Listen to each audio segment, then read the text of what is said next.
Hello வணக்கம். Ration கடைக்கு வரும் மக்களுக்கு பொருட்கள் இல்லை என்று சொல்லாமல் வழங்க அறிவுறுத்தப்பட்டுள்ளது.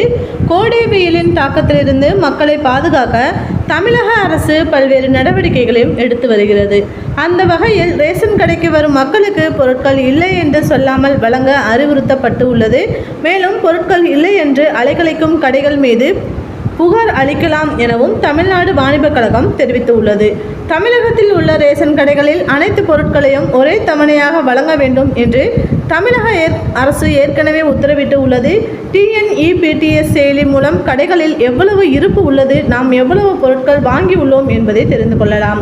அதேபோல ரேஷன் கடையில் உள்ள பொருட்களின் விவரத்தை தெரிந்து கொள்ள PTS என டைப் செய்து இடைவெளி விட்டு 101 என்ற டைப் செய்து SMS அனுப்பலாம். அதே முறையில் PTS இடைவெளி விட்டு 102 என டைப் செய்தும் SMS அனுப்பி கடை திறந்து உள்ளதா என்பதை அறிந்து கொள்ளலாம்.